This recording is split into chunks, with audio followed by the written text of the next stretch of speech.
하나님 말씀은 구약성경 신명기 16장 4절에서 8절까지입니다. 우리 같이 한 목소리로 함께 읽겠습니다.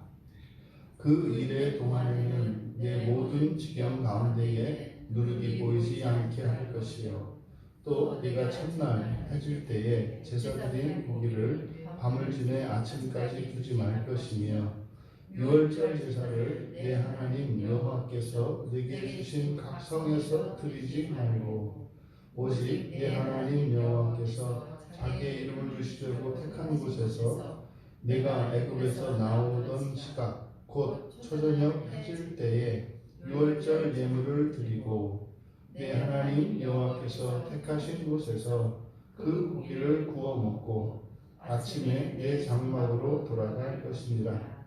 너는 엿새 동안은 무교병을 먹고 일곱째 날에 내 하나님 여호와 앞에 성회로 모이고 일하지 말지니라. 아멘.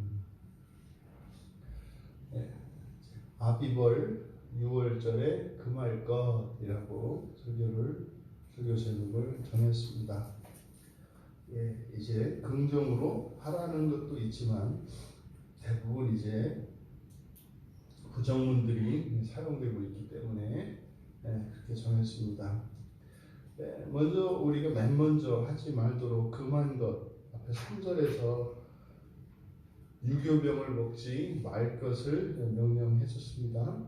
저희 유교병을 먹지 말라고 한 이 의미는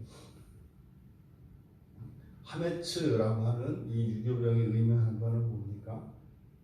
이제 밀가루에 이제 누룩을 넣어서 부풀리는 거죠. 그래서 부풀리는 이유는 맛을 내기 위한 겁니다. 그래서 이거는 생명 유지의 단순히 온전히 생명 유지만을 위한 섭취가 아니라 여기에는 이제 식도락적인 의미가 있죠. 빵의 맛의 풍미를 더 높이기 위한. 그래서 유교병을 먹지 말 것이라고 하는 것은 오직 생명을 위하여 먹어야 하는 먹을 것 이외에는 다른 무엇을 감행하지 못하도록 하는 겁니다. 왜냐하면 그렇게 사는 것, 자유를 얻기 위하여 기꺼이 모든 것을 다 포기할 것에 대한 결단이고, 또 그것이 이들이 선택한 것임을 나타내는 것입니다.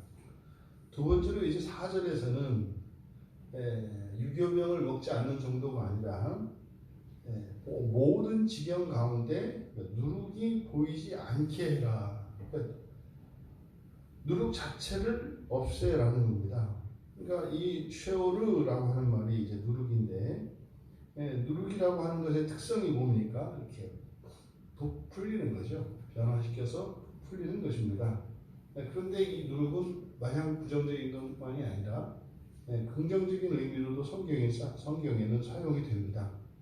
그래서 긍정적인 의미로서는 신약 성경에서 갈라디아서 5장 9절이나 누가복음 13장 21절에서 이것은 하나님 나라의 속성으로서 이제 또 누룩을 나타내는데, 그때 하나님의 속성으로서 나타내는 누룩이라고 하는 것은 이게 전체적으로 이렇게 변화시키고 그리고 확장시켜가는 그런 영향력을 나타냅니다. 그래서 실제로 하나님 나라의 이 복음은 사람의 본성을 바꿀 뿐만 아니라 그 사람의 인생과 생활 방식까지도 바꿔버리죠.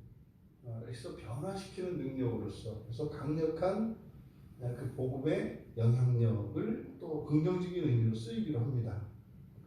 근데 이제 부정적인 의미로는 순수성을 변질시키는 거죠.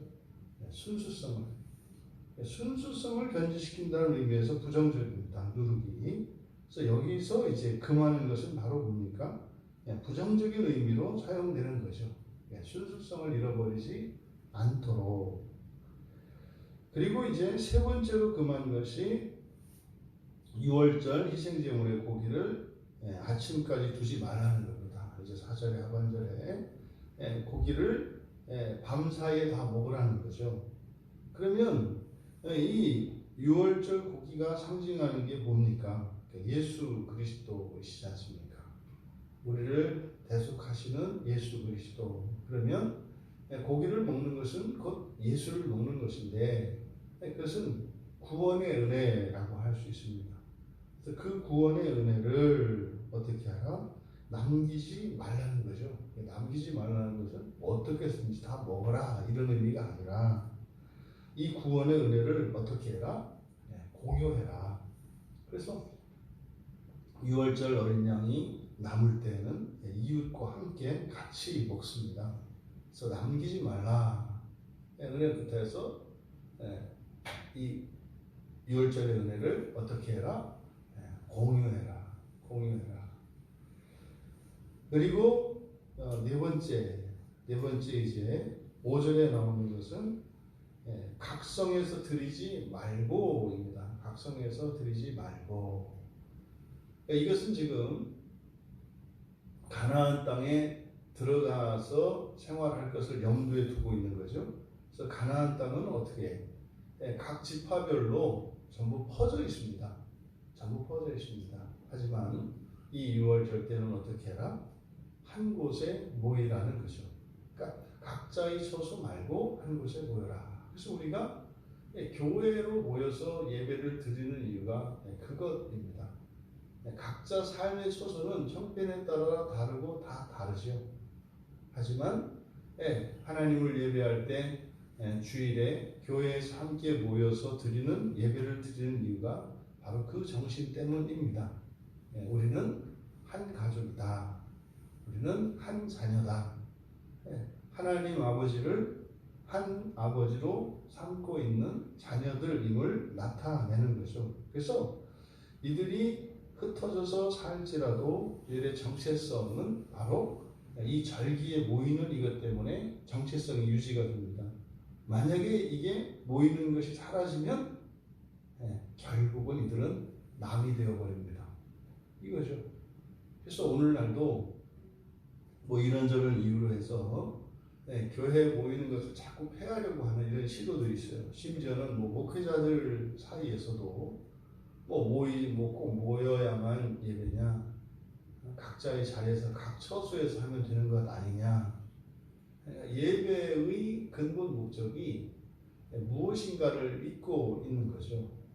그리고 예배라는 것은 개인적인 의미도 있지만 공동체적인 의미도 있다는 것을 우리가 잊어서는 안 됩니다. 내 마음이 준비가 되고 온 마음을 다해서 하나님을 예배하는 것 개인적으로 준비되어야 하는 일입니다.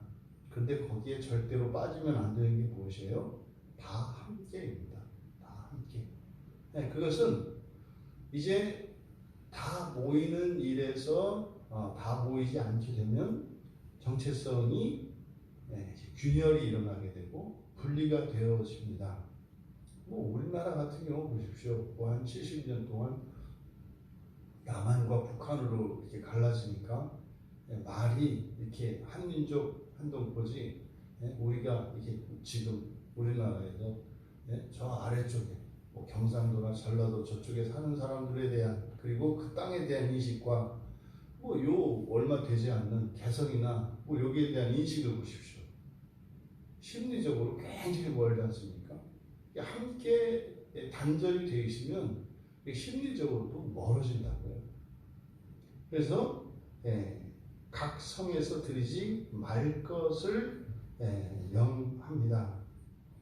우리가 그래서 시간이 가면 갈수록 모이기를 피하려고 하는 사람들의 습관들이 생길 것이다 라고 말씀을 했단 말이죠.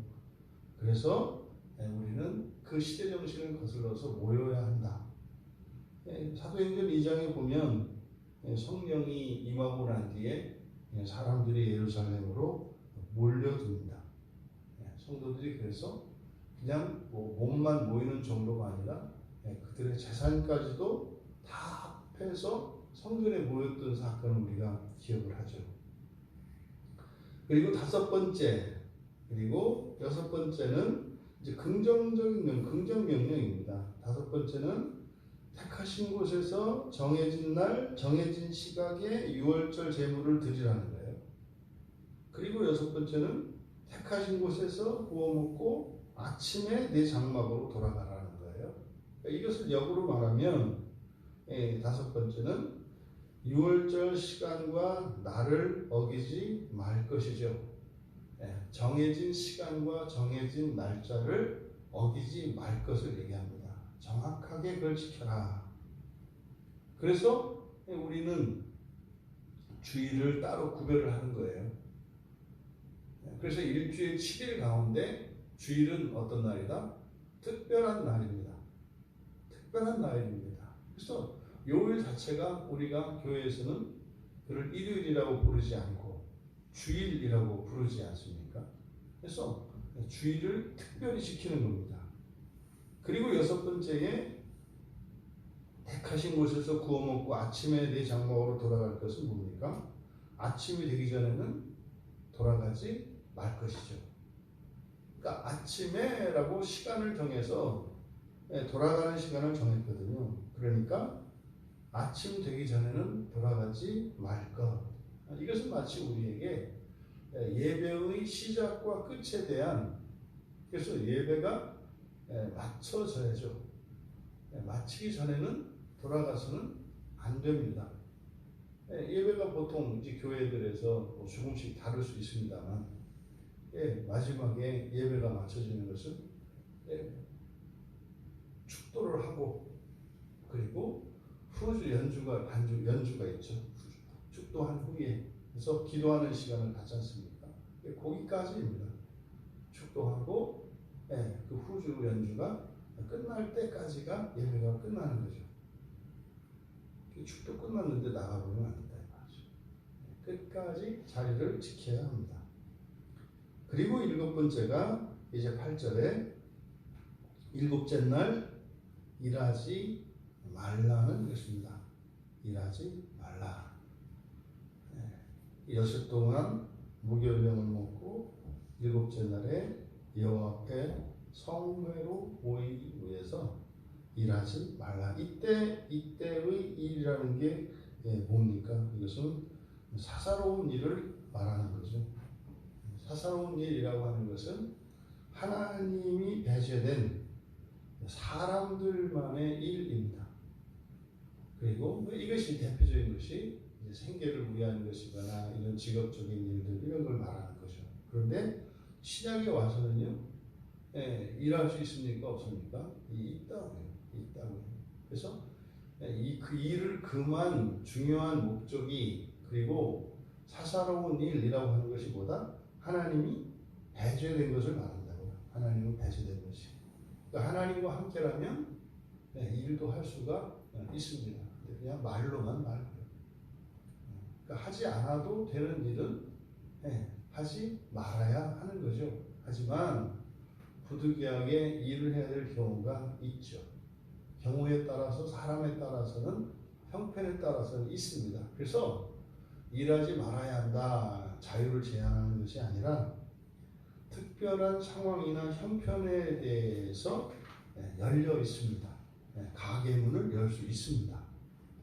열지 말아야 되는 게 아닙니다. 근데 그것은 모두가 다 일반적으로 적용될 것은 아니다. 하지만 원칙적으로는 사사로운 일을 금하고 하나님과 하나님께 집중하고 하나님께 시간을 보내도록 명하고 있는 것입니다. 아비벌 유월절에 금할 것이라고 설교 제목을 정했고 긍정적인 명령도 부정으로 바꿨는데, 이렇게 한 목적이 무엇입니까? 우리들의 삶 속에서는요, 우리가 하나님의 백성들은 이 세상을 사는 동안은 하지 말아야 하는 것이 있습니다. 해서는 안 되는 것이 있습니다. 거기에서 우리에게 주는 교훈은 무엇이겠어요? 주님의 나라가 오기 전까지는 완전한 자유를 누릴 수 없다는 것을 기억하는 겁니다. 그래서 우리가 이 세상에 빠지지 않고 주님의 나라가, 그 하나님 나라가 이 땅에 오기를 소망하며 종말론적인 삶을 살아야 하는 거죠. 스스로 자유를 제한함으로써 주님과 함께 임할 그 그 나라의 완전한 자유를 더욱 갈망하게 되는 것이고, 스스로 자유를 제한함으로써 하나님을 떠나 이 세상을 사랑하려고 하는 우리의 죄된 마음의 재갈을 먹이는 것입니다.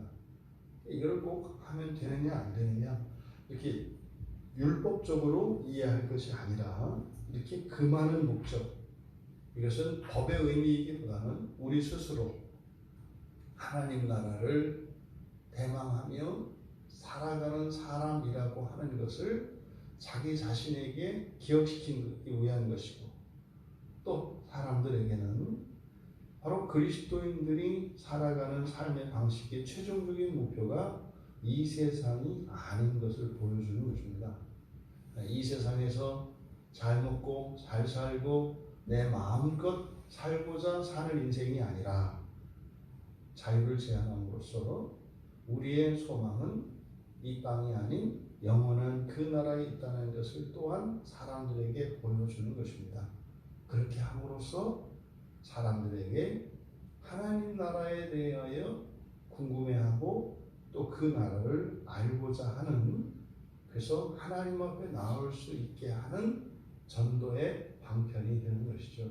그래서 이것을 법적으로 이해할 것이 아니라 바로 우리들 자신이 우리들 자신의 정체성, 그리고 그러한 이런 금하는, 스스로 자유를 제한하는 그런 생활을 통해서 세상 사람들과 구별되어 사람들로 하여금 우리들이 살아가는 방식을 알아서 결국 세상 사람들도 하나님 나라로 인도되기를 원하여 그렇게 하는 것이죠. 오늘 하루 우리의 생활 속에, 또 우리들의 평생의 생활 속에 이렇게 스스로 하나님의 말씀을 따라 기꺼이 자유를 제한함으로써 천국 소망을 더욱 굳게 붙잡으시고, 또 그러한 실천을 통하여 우리들을 통해 주변에 있는 이들이 그 하나님 나라의 영광스러운 삶으로 참여할 수 있게 되는 은혜가 있기를 주님의 이름으로 축원합니다.